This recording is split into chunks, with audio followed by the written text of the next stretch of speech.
Good morning, guys. It is 8:30 a.m. back up here in Dublin, and I'm just sitting outside McDonald's in Airside. Dropped Vivian off in work and I'm just waiting for this caffeine to kick in. I'm gonna head over to FlyFit and do a cardio workout. This morning I think the plan is to do a bit of a HIIT session.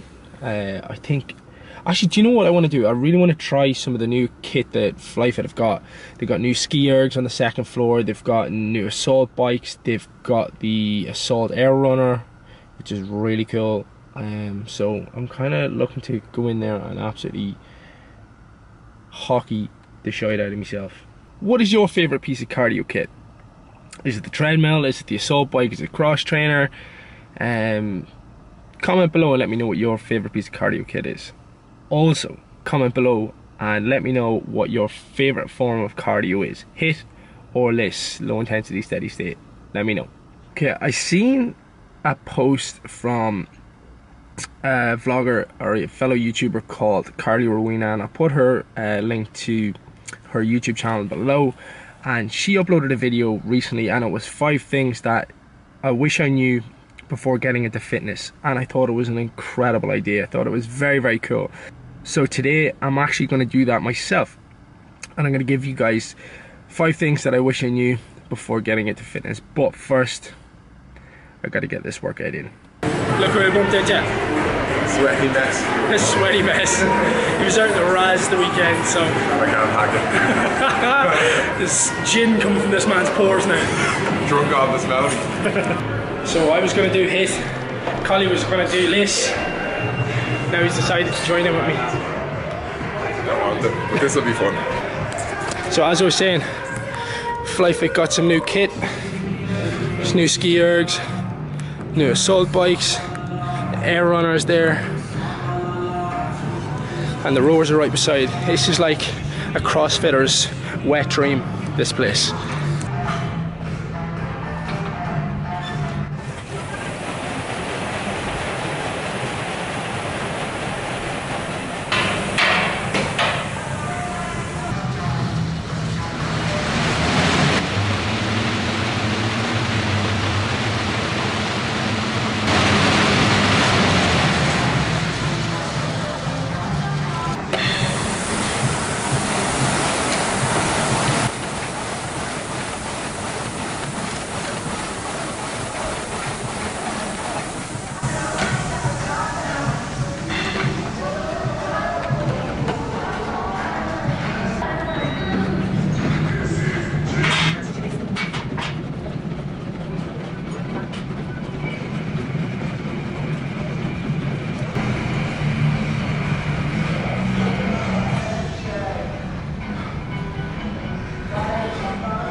Dusty and bits. You know you've had a good workout when your shins start to sweat. Check this out. That is the calorie burn when you're doing HIIT. It isn't that much, but it's definitely worth it. What was your calorie burn on yours? 254. So my calorie burn is active calories plus resting metabolic rate, and then Collie's is 254. So for those of you asking comparison in the iWatch or the Apple Watch comparison to the Fitbit, what is it, the Fitbit Ionic that you have? Yeah. So it's the new Fitbit Ionic or the latest Fitbit. They're actually not that far apart in terms of I suppose how they record calories and how they record heart rates and stuff like that. They're actually, what, 4 or 5 calories off? Yeah. They're actually not that bad. So for those of you asking what's better, the Apple Watch or the Fitbit for tracking calories and tracking fitness and stuff like that, they're pretty much on par. Pretty much the exact same in terms of how they track calories or how they track heart rates and stuff like that. me and Collie were just discussing, they probably all use the exact same technology in their software, or in their hardware, should I say. Yeah, nowadays. They're about the newest models as well. Compared to if I had like my older one, like the Blaze, then it would have been a little bit inconsistent. You found your last watch a little bit. Yeah, my last. So this is the Apple Watch. This is the Series 3. Collie's is the latest Fitbit Ionic. So my old Apple Watch, the heart rate was kind of a little bit inconsistent. It didn't track it as accurately. Maybe I just think it was because it was just an old model. It was, I suppose, I had it maybe 2 years, and I've worn it every day for 2 years almost. Same with Collie's, and Collie had, what was the other one that you had? Blaze. And again, it would be, you could be sitting there and your heart rate would be like astronomically through the roof, where it would be sitting like on the ground doing nothing. So I found that the heart rate zones were a little bit inaccurate, and it was the same with other people. It would like drop off the heart rate, it would just completely zonk, so you were getting inaccurate calories. Like there'd be days if I didn't do much and I'd burn like 4,500 calories a much. I'm like, well, that's impossible. So I suppose you've got to take these gadgets with a pinch of salt, but I suppose on the flip side of that, if you have an old model, don't fucking throw it in the bin or whatever. It is still relatively accurate. It's just about the accuracy and the consistency of you tracking what you're doing over time versus jumping from tracking on your Apple Watch to tracking on your phone to tracking on the actual machine that you use and stuff like that. What's up, guys? So I've been studying all day and I've been getting my coursework done, and I've had a couple of clients, but I have a little break in between them now. So I'm going to hit that list of 5 things that I wish I knew before I began in fitness. Okay, so number 1 would be to focus on something that's more sports performance rather than just aesthetics. So when I began in fitness, I solely focused on like looks, appearance, getting a 6-pack, getting bigger, getting more muscular. But at the time when I first began in the gym, I was actually playing football, I was playing soccer, I was playing Gaelic football, and that started to take its toll because I was getting heavier, I was getting more muscular, I was getting more inflexible or inflexible. I was getting less flexible anyway, put it that way. The more muscle I put on, and essentially I began not slowing down but not being as agile on the pitch and not being able to do the things that I used to be able to do. So my first tip would be to focus on something that's outside the realm of just aesthetics and how you look in the mirror, because going to the gym anyway, you're going to improve, you're going to get more muscular, you're going to get more toned, you're going to lose body fat. But if you just focus on the aesthetic side of things, you may be lacking in other areas. So if you focus on just muscle gain and muscle tone and losing body fat, you may become less flexible, you may become less fit. Your cardiovascular system might take a little bit of a hit because you're not doing as much cardio. You'll start to favor certain exercise and certain workouts that may not be in line with what sport you're playing or what you actually enjoy doing on a daily basis. So what I would say to do is pick something that's more in line with stuff that you're actually doing, like football or GA or rugby or camogie, hockey, whatever the sport or whatever the activity you enjoy doing most. Pick something that's in line with that goal versus just what you see in the mirror.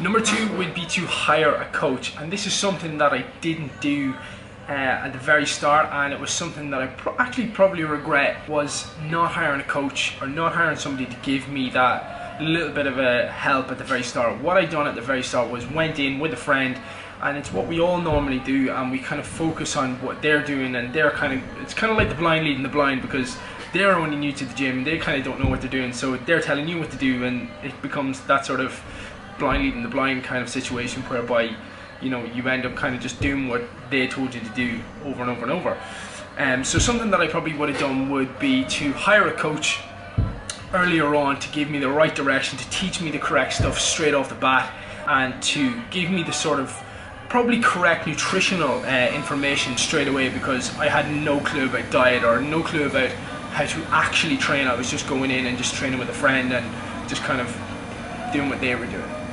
Okay, this one is a little bit this one's a little bit different, because when I first started training, it was back in 2010, so Instagram had literally just been released that year. Instagram was literally only live in 2010, so there wasn't a massive sort of there wasn't a massive pressure on people from social media to look a certain way, to diet a certain way, to be a certain way, to train a certain way. So at the time there was no social media sort of influence as such on the fitness industry. But if I was giving people advice now, if they were getting into the fitness industry, is dismiss what you see on social media. Take everything that you see with a pinch of salt. You know, all of the shredded supermodels and all of the shredded people and super lean people that you see online, you know, they're the 1% of the 1%, and even then that's a Photoshop photo with them under the best lighting and the best conditions, and you know, the nicest angles and the most flattering angles. And don't compare yourself to that type of stuff, because you know, it's a highlight reel of people's lives, it's a highlight reel of people's physiques and when they were in their best condition. So what I would say to you is, don't compare yourself to social media and what you see on social media. Don't feel that you have to follow a certain diet trend or a certain nutritional protocol or a certain training program just because you see your favorite fitness personality doing that. Find something that works for you. Try loads of different things. Don't dismiss any one training method, because you know, like I said, because your favorite fitness professional, your favorite fitness person on social media does it. Keep your mind open and don't believe everything that you see on social media. Number 4 would be to get into counting macros. Now again, when I first got into fitness, I wish I knew about macros and counting calories and MyFitnessPal. But again, MyFitnessPal, you know, the whole trend of counting, you know, macros and calories and if you fit your macros wasn't around when I first started training. It was literally, you know, if I actually was to describe how dieting was back when I first started, it was like the 5-2 diet. You know, you diet strict as you can for 5 days, Monday to Friday, and then you just eat pretty much what you want on the weekends, and then you just do it all again.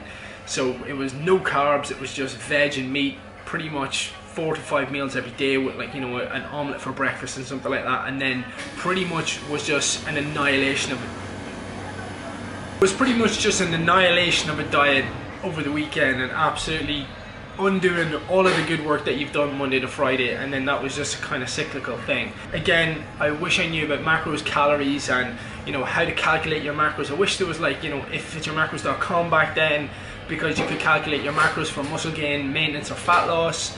There was far less information about, you know, caloric requirements, you know, how to, you know, create a caloric deficit. It was just kind of like, you know, eat this way, and you weren't told how to do it. So there's a lot more information out there now for people to broaden their knowledge on nutrition and how to eat and how to eat for your goals. So I wish I got into like a little bit more research and, you know, insight, or actually a little bit more research into actually how to eat for my goals at that time. So number 5 would be to not feel the need to compete in competitions to make me feel like I, you know, stood out in the fitness industry.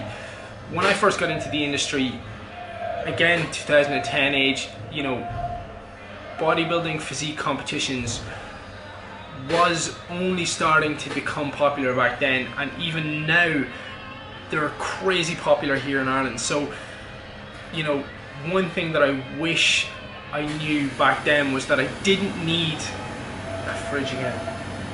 that I didn't need to compete to verify myself in the fitness industry. I felt when I did get into the fitness industry at the very beginning, there was a lot of pressure, and I still do believe there is a lot of pressure on trainers and fitness instructors, personal trainers alike, to compete in physique competitions or to get themselves to ridiculously levels of low body fat to, you know, be accepted as a great personal trainer, and that's just not the case.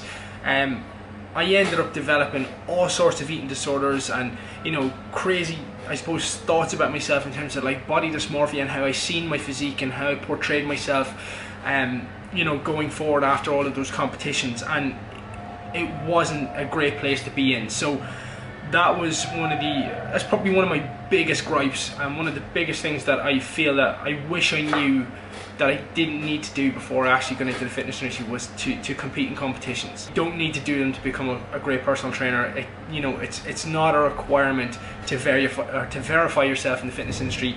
you know, it's just one of those things that if you want to do it, go ahead and do it, but don't do it because you believe it has to be the done thing, or you feel like it's one of those things that, you know, is required, like I said, to be accepted in the fitness industry. Anyway, I'm gonna go and train with Viv, but I hope you guys enjoyed this video. Please do give it a thumbs up if you did like it. Comment below and let me know what you would like to see more of, less of. Again, I would appreciate any feedback that you guys can give me. I really do appreciate it. Apart from that, catch you guys in the next vlog.